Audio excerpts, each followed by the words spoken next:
Good evening, and welcome back to Flashback. This is the show where I go back to the first game in a long-running franchise and see if it still holds up for gamers today. Okay, here's my full disclosure. For the last two videos, I was doing a Let's Play of the first game in Namco's Tales RPG series. That's Tales of Phantasia, which only officially released in the United States twice, once for iOS, and once for the Game Boy Advance, which is the one I was playing. Yeah, I know there are fan translations on the Super Nintendo. Anyway, when I uploaded the first video to YouTube, I got hit with Content ID. The part that caught the bot's attention was the music that played during most of the battles. However, in the first video, the battle music only got flagged once, the first time it played. I was able to mute the audio for that one occurrence, and all was well. Then I uploaded the second part last week. Content ID showed up again. However, it wasn't just one time the music played that got flagged, or even just a couple times. In order to clear the Content ID, I would have had to mute almost 40 full minutes of audio. Unfortunately, while the program to mask the offending song while keeping the rest of the audio that I used once for an Outlaw Golf 2 video worked there, it was unavailable for this one. Apparently, the bots could pick the song out, but couldn't remove it without taking a jackhammer to my whole video. How convenient. Just to be clear, my channel does not have a strike. The video has not been taken down. It just has advertising put on it, in some markets, that I will not personally profit from. Well, I'm not just going to keep going and put up with Content ID for future videos, nor am I going to edit out or mute every single battle just to push through. This is a JRPG. Battles popping up every couple minutes are par for the course. That would be way too much work for videos that I can't even monetize yet anyway. I'm only at 36 subscribers at the time of writing, a far cry from the 1,000 required.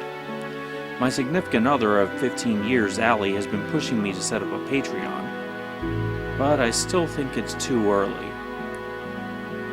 While I'm not trying to make this my day job, as I'm fine with my accounting work, I was hoping that this, in conjunction with my writing on Vocal, could be a nice little side racket.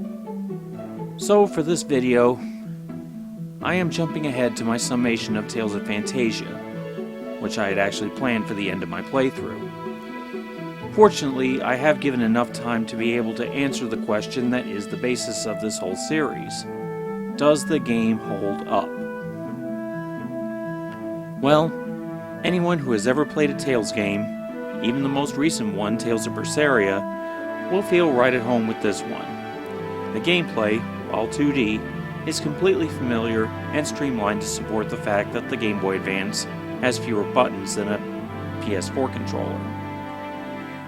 The artwork is very anime-ish, and quite impressive for the system.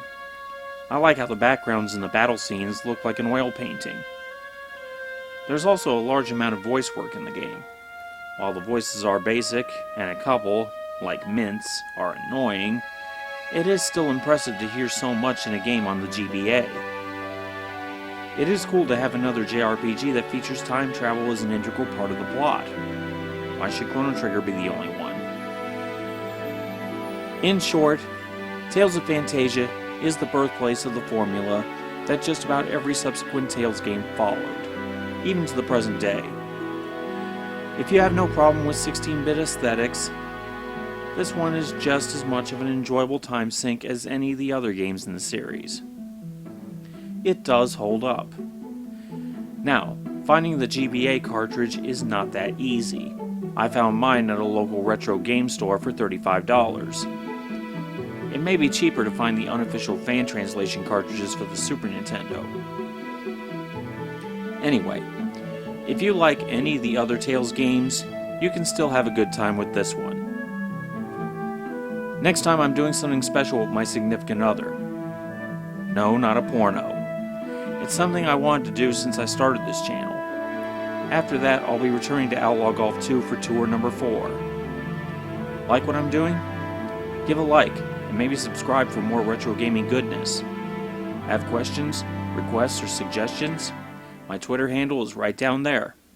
I've been Adam, this has been Flashback, and I'm out. Game on.